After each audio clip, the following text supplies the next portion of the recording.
Welcome to our 2019 series, Decolonizing Anti-Racist Interventions. We are off to our next activist in residence, Dr. Ihirangi Heke. It is our pleasure to welcome you, Dr. Heke, as our activist in residence. As we often have seen in the work of CARE, health is a site that constitutes and reproduces racist ideology. How we come to construct health and well-being is often through the lens of the colonizer, embedded in logics of whiteness that fundamentally erase based on ideological assumptions. This overarching logic of whiteness erases indigenous voice, often framing it as a pathology to be addressed through colonial health solutions that often come in the form of health promotion. It is therefore our privilege to converse this week with Dr. Heke, whose interventions in health and well-being have fundamentally, in many ways, decolonized and started a conversation on decolonization in how we come to understand the link between health, well-being, food, ecosystems, and the environment. Dr. Ihirangi Heke, of Tainui Waikato descent, was raised in the South Island mountain adventure environment before it was popularly known as such. This has helped to mold his particular approach to his personal and professional life, and we will talk about these synergies that beautifully weave through how in many ways he proposes interventions, and which has seen him build a range of specialized skills, knowledge, and experiences within the broader context of health and physical activity. A graduate of Otago University, he has lectured there and built a career based on helping athletes, both ordinary and elite, achieve goals beyond their expectations.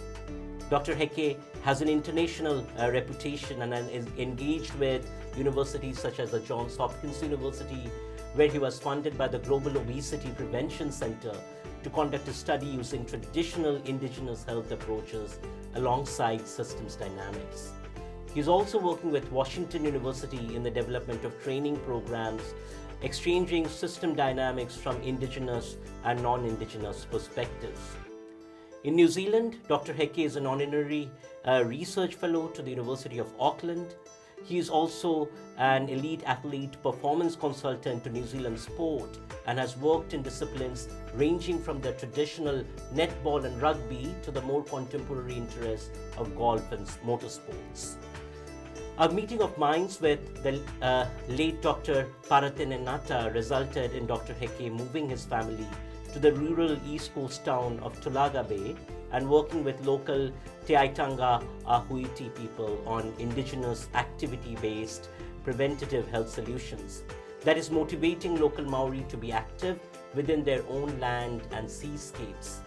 This marked a turning point in his practice, and over the past 10 years, he has been active in helping Maori and other indigenous groups in other parts of the globe build on their own health and wellness activities based on their traditional knowledge.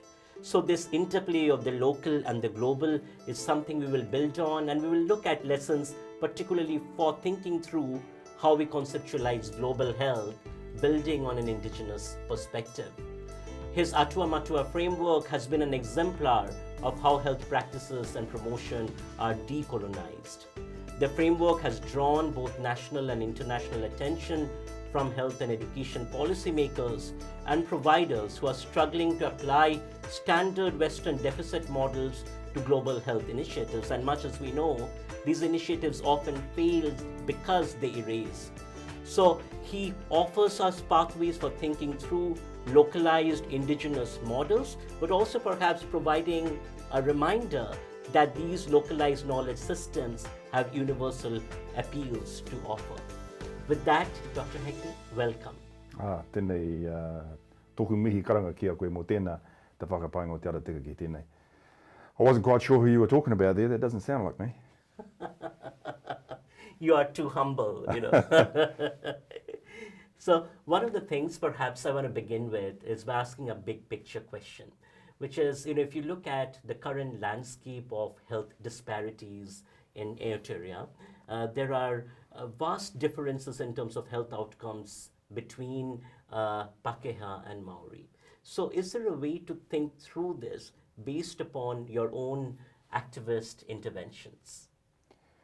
I think there might be. I think we have the opportunity as Māori and as Indigenous members globally to look at ways that we can engage with our environment better and move away from being health-centered that has humans as the core reason for doing that.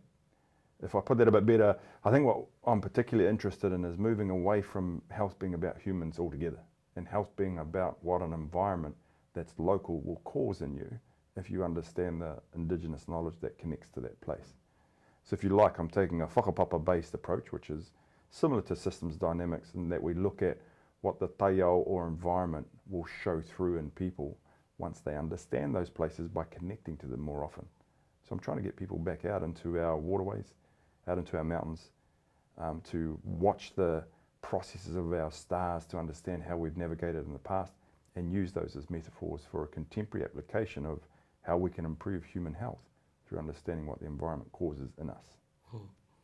You know, it seems that this idea that the environment is intertwined with our bodies is an idea that you find across many indigenous knowledge systems around the globe. But it is also an idea that has been systematically disenfranchised. So do you want to talk a little bit about that tension?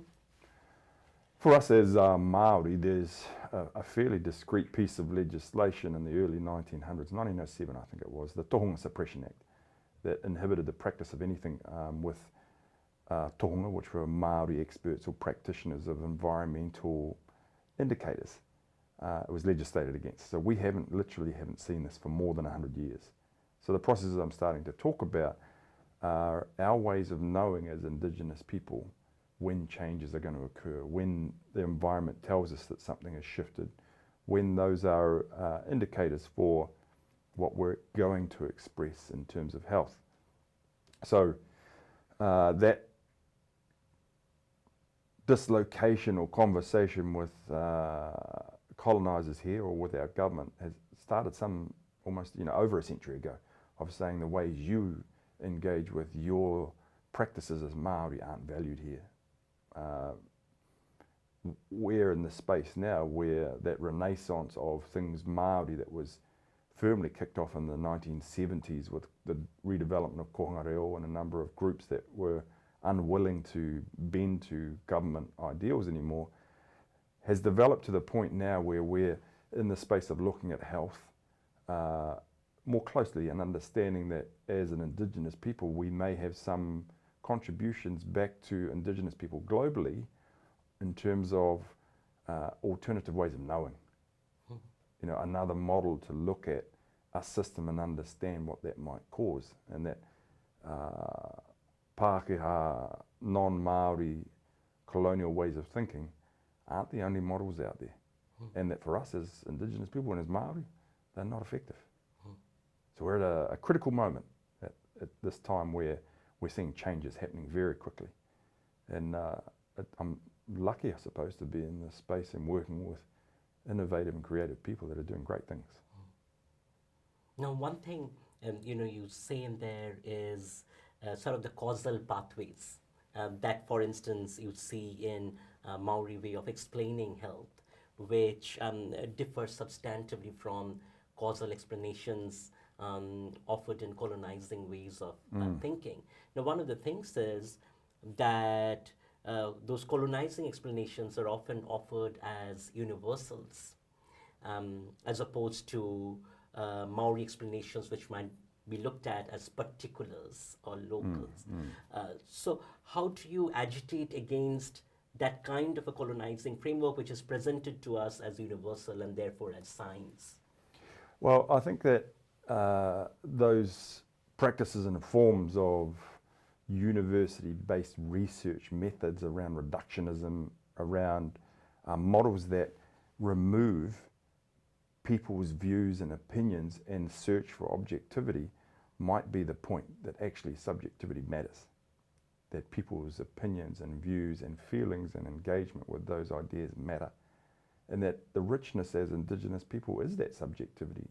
What we contribute to the field, and especially around health and education, as alternative ways of knowing, is its value. And that in some ways, while we're seen as a counter to the dominant hegemony that you're seeing rolled out through institutes, whether they be health or education, they need to be there to express another way of knowing, but also to counter the dominant forces, to give balance to communities, to say that there's other ways we can do this. There's other parts of our experience as Indigenous people that have value for mainstream. And that it might actually be that we're mainstream. And the mainstream colonial government, they might be side stream. Our ways of knowing may have more to contribute than people have previously thought. We're just on the cusp of that now. I don't know if I answered any of your questions. You really have, because see, I mean, what I hear you saying, I think, is that even the framing of this conversation as alternative knowledge system in some ways needs to move into recognizing that it's really not alternative to what, and maybe that is what is the mainstream that needs to be attended to. Yeah. Sometimes there's a couple of things about Māori process. One of them is whakapapa. And whakapapa is often referred to as genealogical account. And it has a list of names that might start with your great-great-great-grandparents and work its way down to you. I said, I don't know that it's a list of names, actually. I think that practice has been commodified. It's been overridden by mainstream thought and changed into a list of names. But I think prior to that, the intent of whakapapa wasn't to know the names. It was to know the line between the names and what that combination of those two caused in terms of the next effect. So we need to study the line and not the name. And so people often ask me when I'm talking about environmental effect and different atua, that are the personifications of environments, what's the name of that atua? And I said, the name doesn't matter, it's what it causes. When you engage with a forest, you change. And so we need to know what the change factor was, not each independent part. Maybe. Yes, this is so powerful. So what you're saying is that when you take particular ideas and ritualize them, and they become mainstreamed, that they might actually lose the thinking behind them or that underlies them. Totally. I think there's a couple of other things that happen too when we do that, is that we remove the potential, because if we're seeking to decolonize, that's quite a different concept from indigenizing. One starts from a deficit perspective of saying, well, we need to remove that. I'm saying we need to increase the potential of what might already be there. And through understanding Māori ways of knowing, and indeed Indigenous people globally, we have contributions that might let people know that maybe Indigenous thinking is mainstream. It's just been hidden for a while. And part of my role, I think, is to indigenize again, to show all people that you started from this point. You may have turned into the dominant English force in this country, but that doesn't mean you're the dominant way of knowing. So we're right at that space. So what makes you sort of have hope? And when you say that, we are right at that space, do you sense that there are things that have already changed and this is the cusp? I do. I have to hope that. Otherwise, I'm not sure what I'm doing. But I've seen it more recently in Australia, for example. I've seen Koori people at Indigenous conferences, and I haven't seen them at a conference like that in 25 years. I've seen different groups globally standing and acknowledging who the people are of that land before they begin their seminars. I've never seen that happening. I've become more aware that as Māori, we're the youngest Indigenous people on the planet. Compared to 10,000 years in one spot, we've been here the least amount of time because of the difficulty of getting here, because of the breadth of the Pacific Ocean, because of the temperature here compared to where we may have come from. It was a challenging place to come to, but we're here, which means we've overcome insurmountable odds to survive a Pacific Ocean that was meant to be the most, and still is, dangerous ocean on the planet. And Māori move amongst it fairly freely.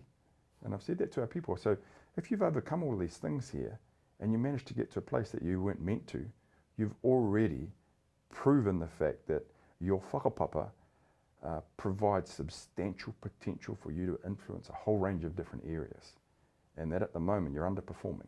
You've got to pick the game up to be representative of the selection to invest in you as a vessel for knowledge that's come from the Pacific, that you were the right one to choose as Māori.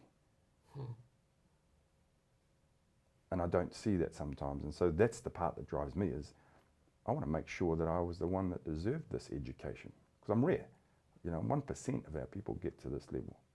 And in fact, probably going through the institute that is a university was to learn what not to like, to understand the processes and the methods that we use to make sure that our voice was suppressed, and to be able to understand the tools of the colonizers has been critical to do that. So I don't regret that in a lot of ways, but it has allowed me to look at other ways of knowing and forms of knowledge that we can obtain from the environment, and that probably our oldest and most rich universities we have are rivers and trees and mountains. There's millions of years of information in there, and probably the difficult part for a lot of Indigenous people now is they no longer know the language that a tree communicates through. They've learnt how to speak vocally and understand a language, but some of the language that comes from a stream when it burbles and rumbles along over rocks, it's communicating. You just haven't got the ears to hear it anymore. That's what we're trying to change. And in that space, you think that Maori have a leadership role to play globally? Well, it'd be arrogant to assume that. I would never for a moment make that assumption that we may have a leadership role. However, what I do see in a number of locations globally is when we turn up there as Māori, they're interested in what we have to say. I think part of the reason for that is because we're the youngest Indigenous people, we haven't learnt to sit up and beg for our food and make sure that our government is feeling okay. We don't do that. We don't like it. We tell our government, go to hell. You don't give us the things we need, we'll build it ourselves, and we'll develop koangareo, we'll develop kaupapa Māori, ways of doing these things. So we misbehave, and regularly. And our government doesn't like it, and other Indigenous people love it, because they see that we run counter to whatever our government say, sometimes just for the principle of that it's come from the government. And in that space, other Indigenous people are looking for leadership. Probably the other factor is that because of our short period of time here, our connection to environment is fresh. It's something that we can pull up at will and show contemporary examples very easily. Whereas for a number of other Indigenous groups, it's a longer process back to that and much more difficult. And so when they see what appears to be unity amongst Māori thought and understanding the whakapapa of thought, which is to be able to track back through time and understand why we think the way we think, or metacognition, that means something to other Indigenous people, because we can rationalize why we do something. Not what we do, not the content, but why. And the why is the driver, always. Right? So the underlying knowledge. Totally. And we have to be able to show that for us, why is the pivotal rationale for making a shift. If we can't prove why and show a connection back to an environment that's specific to that context, therefore making it relevant to that tribal group, it's not yours. Don't practice it. That's the key part for us. So sometimes I'll be asked to go and speak in Māori health organisations or in schools, and they'll ask me about some of their practices, and I said, well, why? Why are you choosing this pathway? And if they can't show me a rationale that connects back to that space in their context right there, I don't know that it's sustainable, and I'm not sure you'll be able to recruit people to it because it's not yours. And when I say yours in terms of vocalizing those things that come from environment in your area, and being the reflection of that is, in my opinion, it's a term I think I made up, envirophysiology. You collect together the intellect, the muscularity, the skin color, the speed, the spirituality is a reflection of the place that sustained your genetic material in your area for the longest. And subconsciously you become the whakapapa you're always meant to be. Sometimes colonization gets in the road of that, that's all. I can't tell whether you're interested in this or not, Mohan. I'm just, so immersed in learning what you're saying and sort of wanting to understand. For instance, maybe we can walk through one example. You talk about the sounds of the stream and that we have forgotten to listen to the sounds of the stream. How do you connect that to health? Um, can you walk me through an example? Sure, there's a number of different ways, a number of different levels actually. We just had a walk prior to coming in here through some of the forest area here, or ngahere on the campus, having a look at the little river that's running through there. Some beautiful areas down there. And I spoke to the colleague I was with, Andrew Dixon. I said, you know, in the past we talked about Māori medicine being rongoa. Rongoa as a word, the semantics of the word can go back to the idea of, and this is probably the most well-known one, is whakarongo, which means to listen. And so rongo has a connection to sound and feelings. And so what's happened in that space more recently is that because of the influence of Western pharmaceutical practices, Māori have started to believe that rongoa is what we ingest, that you take something from a forest and you have to eat it in order to get health, because that's what you do with pills. But that's not always the case. Health might be sitting next to the ocean and listening to a wave come in and crash, come in and crash, come in and crash. And the settling of your mind and your spirit is connected to those sounds. It hasn't touched you, but you feel invigorated when you leave the ocean, which is why so many people are attracted to it, that it's a form of healing. And so we've had practices that are Māori, they've been redefined by non-Māori intent of what they think we should be. And we've taken on some of those and thought they're our practices. It's not always the case. I'm not saying that that's all the practices of people that are engaged with rongoa Māori, because it's not. But I think that there's a bigger profile yet for understanding the intent of environment when we sit and feel and can immerse ourselves in those places without necessarily being what you can eat from there. There's other lower level models, if you like, that if I want to work with a community, sometimes that philosophy at a higher level of how we make health changes through what we might feel and hear is too much. And they might come to me as a rugby team and say, look, we want to get fitter for our rugby, but we've heard you work in this space of health and we can see that there's some benefits. So for a group like that, I'll say, well, let's say we're with a rugby team that's next to a coast. And I'll say to them, tonight's session we're going to do down by the beach.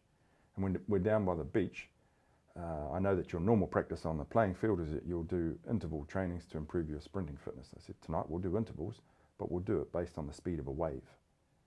So now what I want you to do is the timing mechanism is when a wave crashes, you start your sprint. When it crashes again, you stop. And we'll choose a different steepness of a beach with a different surface to encourage a different length of interval. So if I choose a flat beach, the interval is going to be longer. If I choose a sandier beach versus a rock beach, I can use the sound of the wave to cover their footsteps on gravel so that they can only sprint when the wave is crashing, then they have to stop when it doesn't. And right there is an environmentally connected model of interval training that's for a rugby outcome, but it connects to a much higher rationale of why would I train in this particular way? Because it's a reflection of my place, not of me personally, but I get the incidental gains in terms of being able to sprint for rugby, but the point is up here, not down here. You know what I mean? Absolutely. And there's 1,000 of those models. And part of my role is going out into communities and talking to them about what those are. I use insects a lot. I've built 3 or 4 CrossFit programs lately that are built and based on the movements of a stick insect, rootane. And so when people say to me, I'm not quite sure where you got this from, I said, well, 2,000 years ago, Confucianism did exactly the same thing. And you'll see Kung Fu was built on the movement of a grasshopper. We were doing the same things. You've just forgotten. So the reintroduction of these ideas is, it's overdue. It's gaining a lot of interest from our communities. It's contextualizing it into their tribal district. It's allowing sustained interest, because what I'm suggesting is I don't know the answers to your health because I'm not from your district. My view of the world comes through a river. because I'm from Waikato and I see things in a different way, and that I'll go around or over what tries to impede my flow as a river, but I'm going that way. Whereas if I'm from a mountain and I'm from the interior, I'll wait. I have patience built into me. And so as the practice of how we might pursue health, we have to understand that our worldview is influenced by the dominant feature in our space, but it also represents a great opportunity for pursuing health if you understand how to interpret that. Is that okay? Absolutely. So I want to juxtapose this in the context of your earlier statement that the dominant models here in Aotearoa of addressing Maori health, they don't really work for Maori. Can you give me examples of that, particularly maybe connecting to your work within the context of obesity, and then why you think it doesn't work? Well, one of my hopes, aspirations, visions, if you'd like to call it that, is that, and it's changing, to be honest, over the last couple of months. I think it's going to shift again, but more recently I was thinking about, I wonder whether, for me, it's achievable to try and help Māori, and as a consequence Indigenous people, move from last to first in terms of health outcomes. At the moment, the health statistics that are connected to Indigenous people globally are the worst that you'll see in any community, hands down. And those are indicators for where our position in that dominant worldview of colonial, consumer-based capitalism sits, that we're suppressed in the ways that we do things. So I'm wondering whether there's an opportunity to shift that into an increased state of equilibrium, where as Indigenous people we get a chance to balance our ways of knowing with those ways of knowing that come from the environment, and that we've still got quite a pathway to get to figuring out what the environment has to tell us yet, and how we can make some changes in that space. Does that answer your question? Tell me your question again. Hit me again with that. Yeah, that the dominant model, they don't work, it doesn't work for Māori. That's right, that's right. Yeah. So the other part about that is that because we're expressing high levels of non-communicable disease, and this one wasn't very well received a little while ago, but and I spoke at a seminar amongst a group of health professionals. I said, you know what, I think that Māori expressing diabetes might be a sign of good health. And they were gobsmacked at that one. They said, how could you say that? And I said, well, when we express diabetes, it's an indication of our maladaptation or inability to adapt to a mainstream model of what health might look like. And we express that through diabetes. That because we're not well adjusted to what you're saying we should be, that's how we show it. Cardiovascular disease, heart disease that's rampant amongst our people, diabetes, a whole number of those types of diseases. And it was one of your compatriots, I think, that said it's not a good sign of health to be well adjusted to a sick society. And when we do that through diabetes. It means that we're pushing back against that. So those signs are there, but when I suggest that we have all of those statistics that come with poor health, they're not helping us if we keep putting that in front of other Indigenous people or in front of our own people and say, well, you're a real problem to us because you get diabetes faster than anybody else, you get lung cancer faster than anybody else. We've had 30 years of that being stuffed down our throats, and we've had enough. It's counterproductive. We have to move into a space that allows us to emphasize those parts that give us an opportunity to represent our potential as Indigenous people. This area of leadership is one of those, but also I think we've got an opportunity to share with other Indigenous people globally.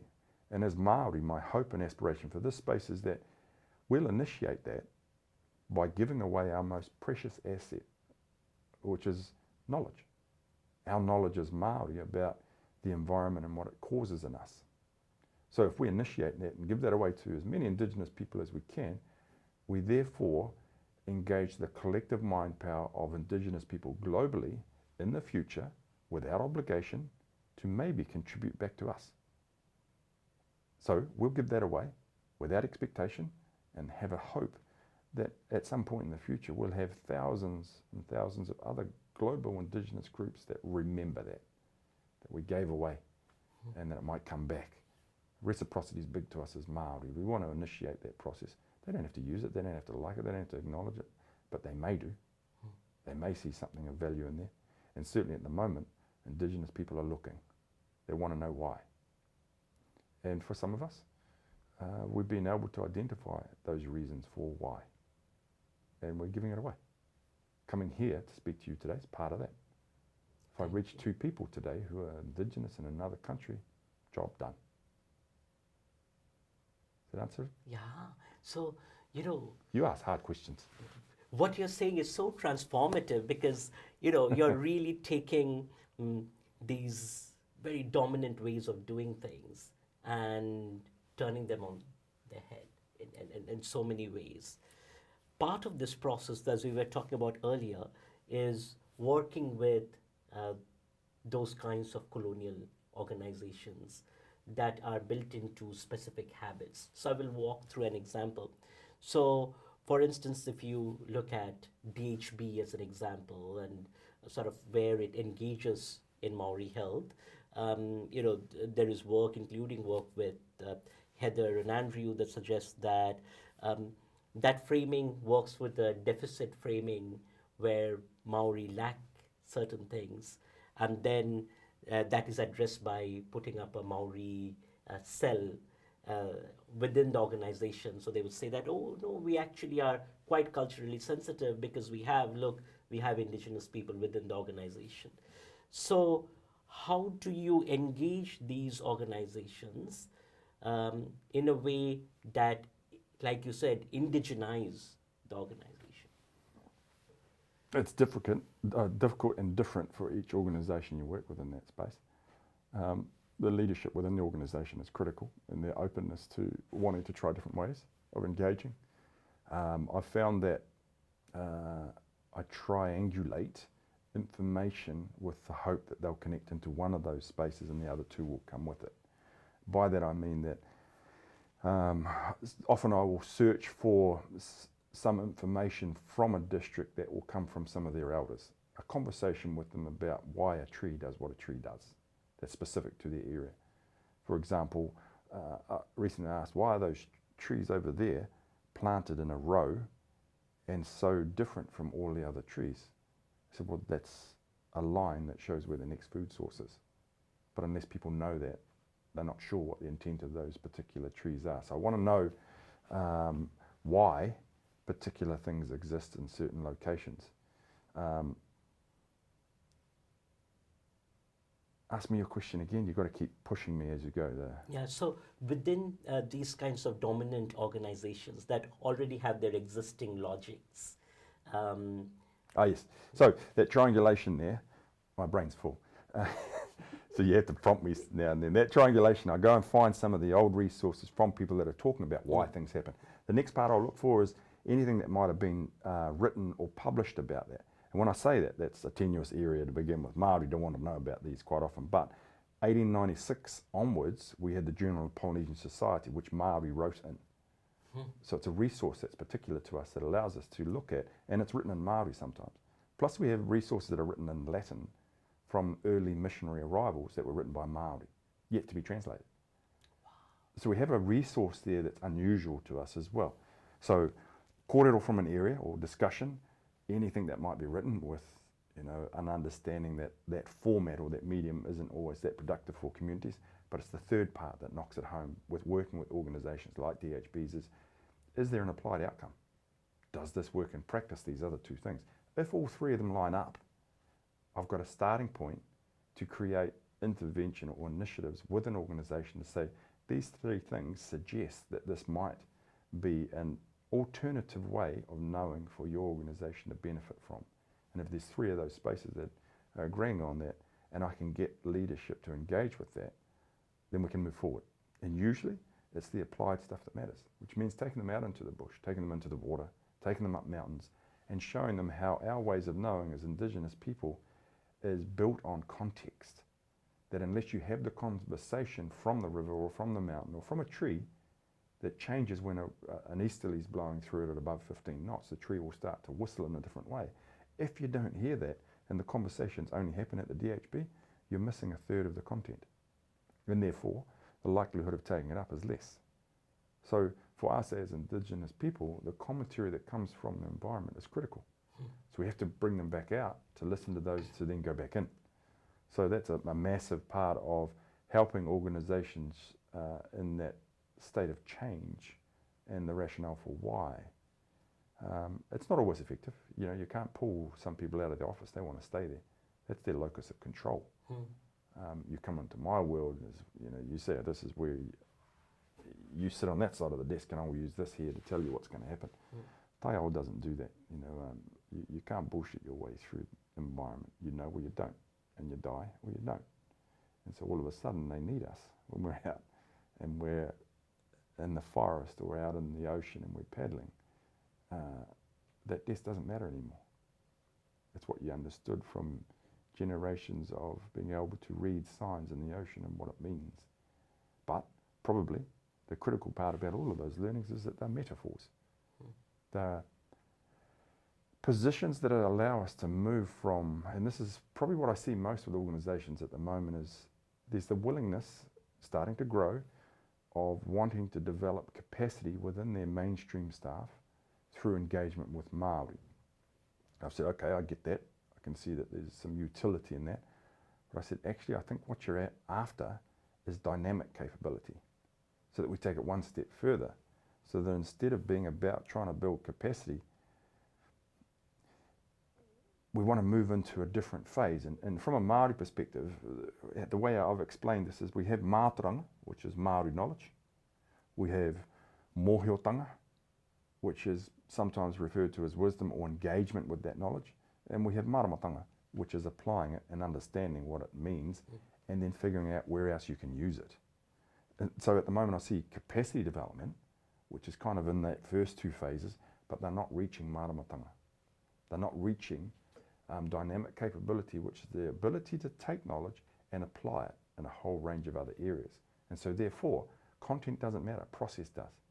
And Mātauranga Māori affords that. You know what I'm saying? Yeah. That's why. You have to keep reminding me about the questions, or I get lost in what I'm thinking about.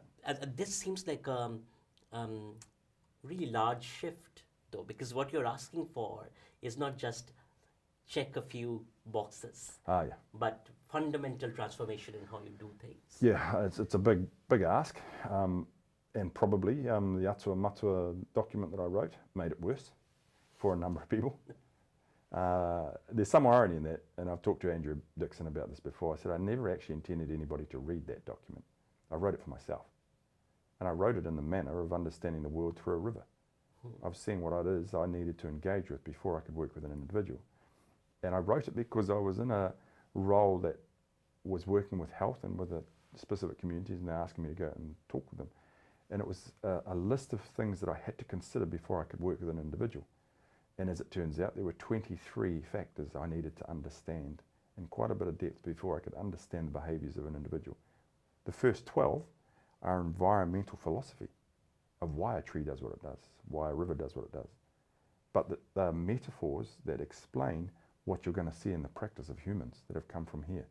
So the first 12 come out of the environment, but the other 12 are the applied versions of that as interpretations of what the environment's trying to tell us. So when I wrote Atua Matua, it was to explain that the individual comes last, not first. So in that socio-ecological model of putting the learner or the individual in the centre and everything comes off it, I disagree with that strongly. The environment sits in the middle, and we might be the incidental benefactors out here. But when it's, what do they call it, anthropocentric arrogance to think that a human is the centre of the world. I understand we're in the Anthropocene epoch at the moment where we're affecting change on a global level, but that doesn't make you the centre of the world, in my humble opinion. So that is taking it on its head. Even these, the ecological models or sort of systems models that place humans at the centre and then connect them with these different aspects, including space and environment. Right. I think those are just incidental views that I might have, but it seems to me that I'm running counter to quite a few things these days. It's interesting. I will share a story.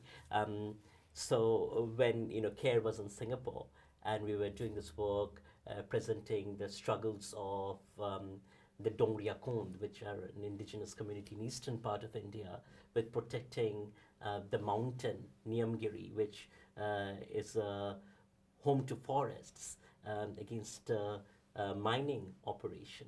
And one of the questions that I got asked is, what does this have to do with health? CARE is a center to work on health, and here you're working with struggles about the environment.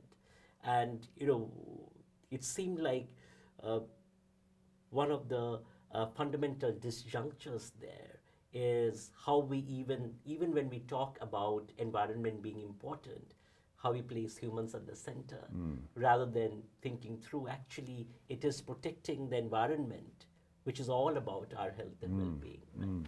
What happens to the environment happens to us. There's a funny thing about that commodification of environment that people haven't really got their heads around yet, that the more of those we cut down, the less oxygen we have, the more we're going to suffer, and that our health will continue to deteriorate as our forests deteriorate, as our waterways are polluted. In a Māori world view of water pollution, it's quite interesting because we discuss the idea that water is at its purest form when it's still in the cloud. Once it leaves there, for everything it touches, it has a part of its life essence removed. And then when it's in its most polluted form, if we step into that, it will remove life essence from us to balance itself. And that modi, or life essence, is one of the main building blocks of knowledge that our people are starting to gather together and understand that we need those places to ensure that there's a balance between our level of knowledge and therefore our connections to those places, those environments that it's expressed through us. Another way of looking at it too is we talk a lot about wairua. Often, you've probably experienced that already when you've come here, that Māori will stand and say, tēnā koutou, tēnā koutou, tēnā koutou. And they'll say it 3 times, and I've had people say, why they say it 3 times? I said, well, it's not because they think you're deaf. It's because they greet your physical, your psychological, and your spiritual beings. They're 3 different things. And that as yet, people haven't understood that the third component of wairua is probably the first component, that a spiritual understanding of why things happen in the environment is critical, and that the physical part's the last. But everybody starts from the physical because they want to engage with physical health in an individual. It's the last concept. But it's going to take quite a shift to get to that point. My wife said to me too, she said, make sure you wear a suit. I said, really? So I'm going to wear an Adidas top. She said, why would you wear that? And I said, because Adidas is a commodification of culture. Because they've taken our culture of the haka and used that to make money. She said, can't do that. I said, yes, I can.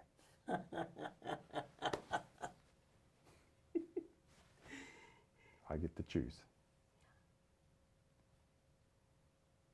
So there's a number of things we're trying to engage with globally. I don't know that I'm the right person, but I'm in this space. I'll shift it for now. Yeah, and it seems like it's a space that is sort of changing so many things by indigenizing these broader structures. The one question I want to come to is one that relates to environment. Now, it seems that within this context, often colonizing structures use the language of Maori engagement to threaten, disrupt, colonize environment. Also done through the language of engagement. Let me give you an example.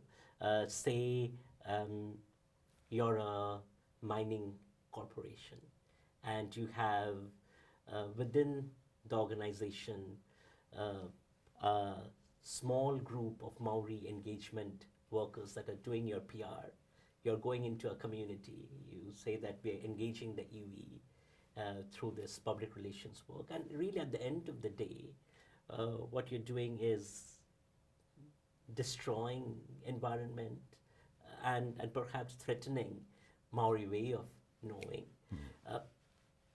I would love to hear how you make sense of that. It's an area that I've paid particular attention to more recently because there's people asking me about some of the mediums of delivery that I use. And I'll give you a couple of examples here. One of them is that often I'll take people out into the mountains or into the bush or in the water, and they'll see me on a mountain bike and they say, what are you using? How can you validate the use of a mountain bike? Your people didn't have mountain bikes. Here you are amongst all these other white mountain bikers and your group of Māori said the mountain bike doesn't matter, the mountain does. This is a medium for the delivery of an idea. So I said, firstly, at the moment, we're in a space where initiatives aimed at Māori are supposedly only going to happen through kapahaka, or performing arts, through maurako, or weaponry, or through wakaama. And those are the three formats they say we can use for health in terms of physical activity. It's a load of crap. We can use any medium we choose. And there's concepts here that we can connect to right across the board. So that's the first part about that area of trying to understand. But when it comes to an organisation using Māori commentary to support their activities, there's a number of issues that pop to mind about that and the things I've talked with groups about before.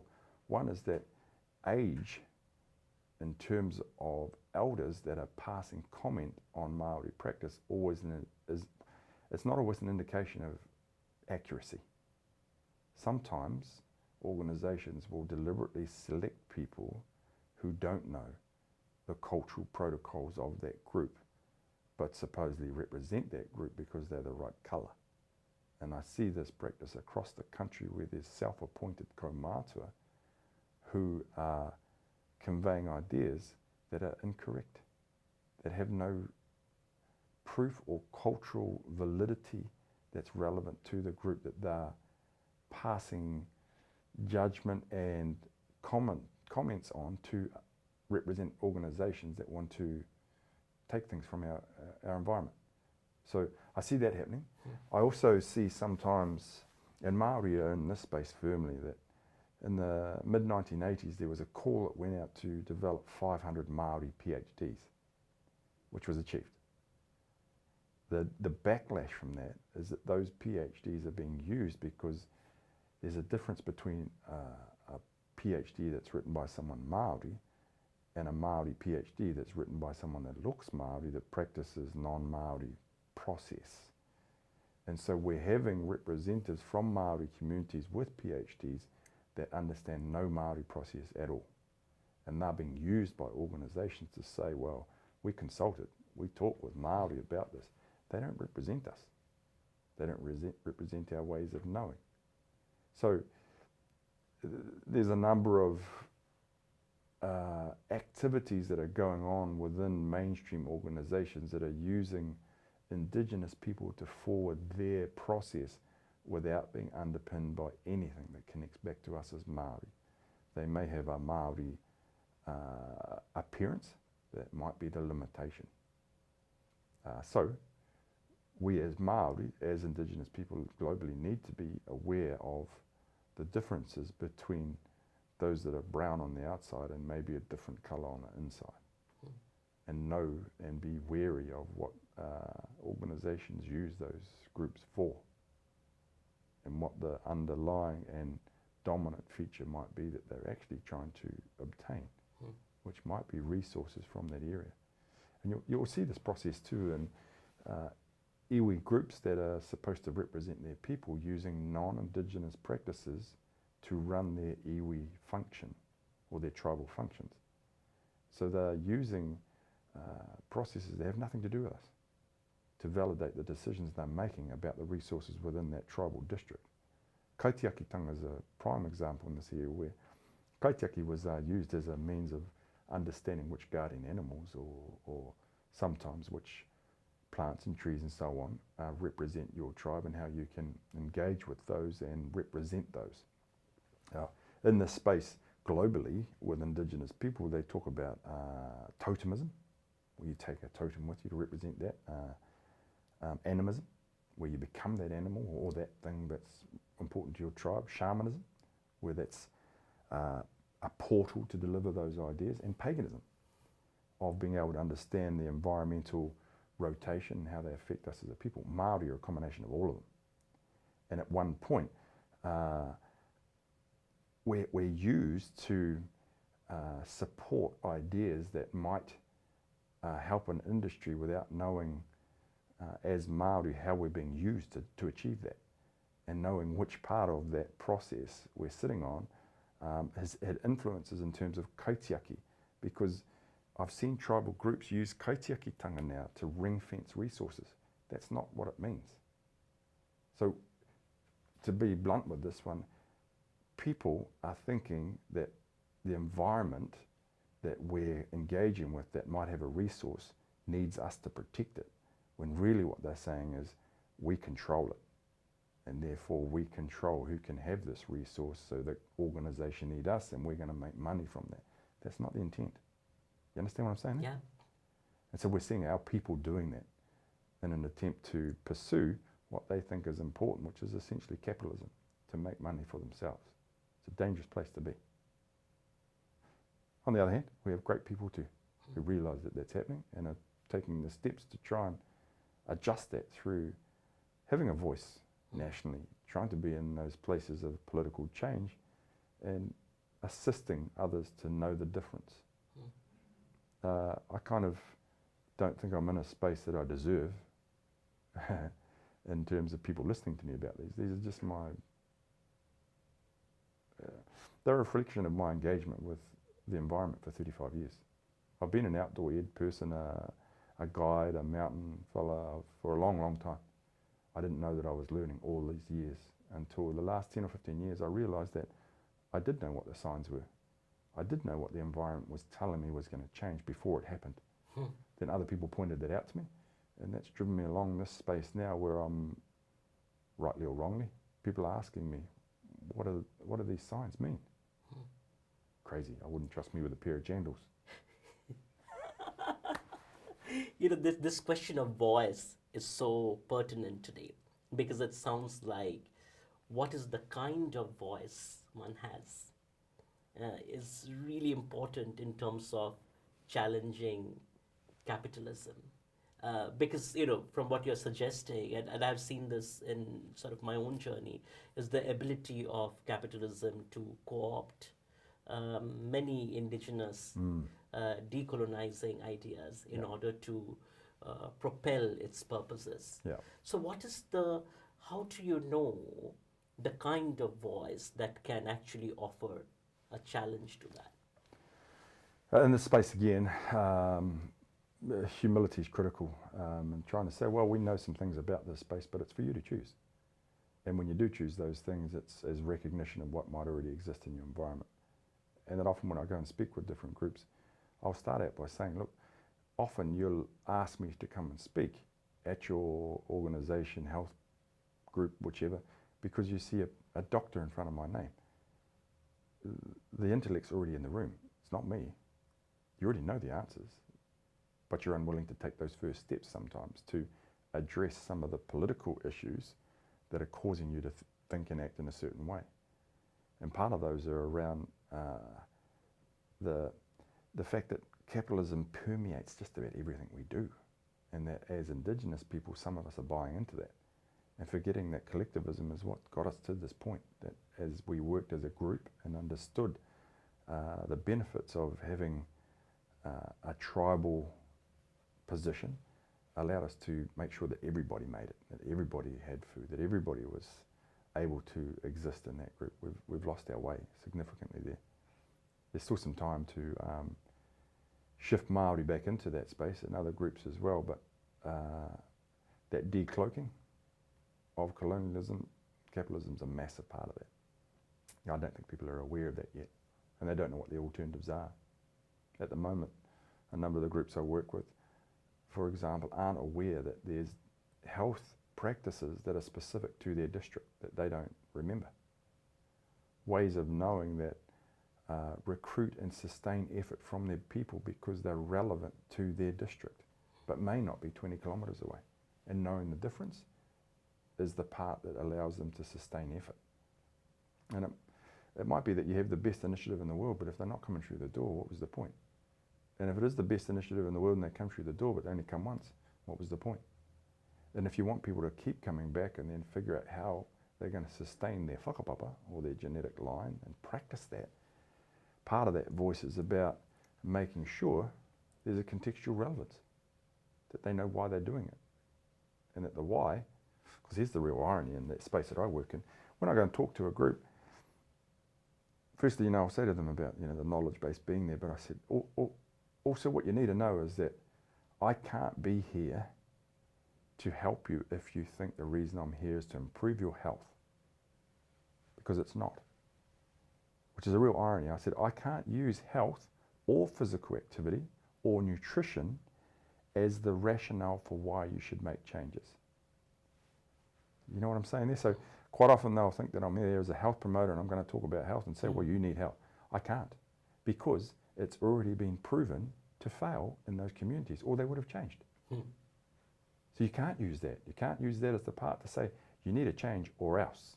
You know, you need to increase your physical activity or else. It doesn't work, and it never has. But for Māori, if I work with Indigenous groups, I can say to them, actually, remove yourself from that, remove health, physical activity, and nutrition from that, and we'll focus on environmental knowledge or cultural knowledge or traditional knowledge. Then we can remove all of that, but this is going to benefit. This is going to shift when we shift over to being about something else that will sustain effort in. Because if you're only 60 or 70 years here, and probably only 30 years where you care, you know, because the first 30 years your head's all over the place and you hit 35 and you think, whoa, I don't know if this globe's going to survive. And you see people starting to change. In that space there, it's getting a little bit late. So we have to come up with another rationale for why. And traditional Indigenous knowledge is the why. And what I'm seeing globally is people are getting that. They're coming out of capitalism and looking at our ways of knowing as Indigenous people and think, there might be something to this. We might yet be able to save this. And Indigenous knowledge might be the answer. When I say that publicly, I'll often say there's multiple ways of knowing. One's not better than the other, but one's definitely better than the other. And probably the only place for hope for humanity. Well, who knows, but we've got to look at what's our contribution to humanity? What are you giving? It can't all be about what you take as a consumer. What do you give back? And part of the process of coming here today is my obligation is to knowledge, not to people. And so I'll talk to you about this because I've been educated in my ways as someone Māori. My obligation, therefore, is to talk to others about that knowledge. And then what you do with it is up to you. I can't tell you how to make those changes. I can only make suggestions about how we have. What you do with it from that point on is up to you. Bye? Yes. So I'll start wrapping up, Dr. Heke, and maybe begin by asking if you have any questions for me. I've been impressed with your interview style there and how the questions just roll off, and particularly your work in Singapore and how that was to be on the end of a government that was so brutal in its actions of saying, well, we don't like what you're saying, you're out. And I wondered when I heard that about how our situation would be here for our government acting in that way, and therefore how many other governments you've come across globally that behave the same way, and whether there is hope. You know, so, I will go back to where I grew up and think about the struggles of indigenous communities within that context, and that is the world's largest democracy. And you have so many draconian measures that are used to silence voice, literally, physically, by killing people that protest against a particular ideology. So I take hope from your idea that the world is waking up, that we perhaps need to start paying attention to a different way of knowing and do that fairly quickly.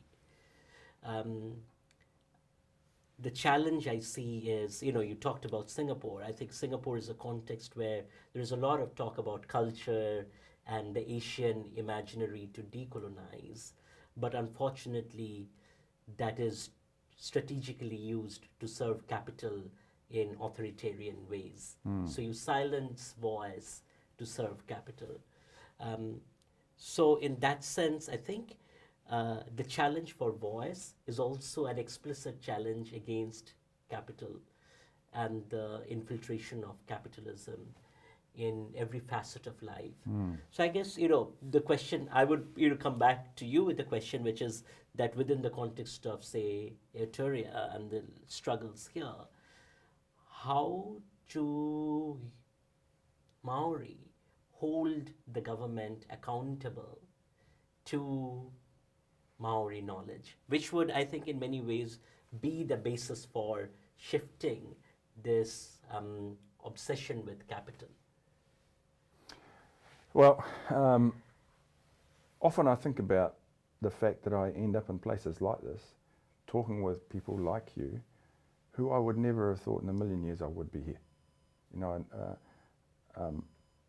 I got expelled from school when I was 15. The fact that I'm here is unusual, and I often wonder about what am I meant to do? What am I supposed to be? How come I'm here? I don't particularly like public speaking. I don't particularly, want to engage with academic ideas because I've always thought of them as being fairly lofty aspirations, and not knowing whether that's the place I was meant for. And then again, I think my last name Heke, one of my earlier ancestors was Hone Heke. Hone Heke cut down the English flagpole 8 times when the English first arrived. I said, "You're not welcome here.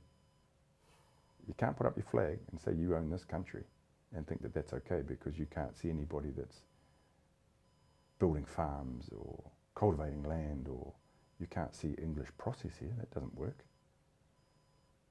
And so therefore I thought, well, maybe that is my role, because that's what Whakapapa said I'm destined to be a disruptor. One of my elders said to me, you have a way of thinking that's contrary to what anybody else is thinking, but you're quite happy in that space. You don't feel obliged to validate the way you think, it just is. And you're okay with it because environment or taio or connection to places has forced you to be that way. To have a clinical and ruthless way of seeing the world that environment has taught me. That I'm okay, I'm all right. I don't feel as though I need to tell our government that I need to be their way of knowing the world. I'm all right with mine. And so it takes some time, I suppose, through that process of getting to a point where looking at our ways of knowing and understanding that they're meaningful to me, they're meaningful to our people, is all we need to know. And that it gives us a platform for then being able to stand steadfast in the face of government initiative and say, no, we don't accept what you've got to say, we're okay. We don't have to align to you to be all right. I don't have to have a parallel measurement that shows me, well, this is what the government's doing, this is what we're doing, and we're therefore out, less or lower or which. I said, we're okay.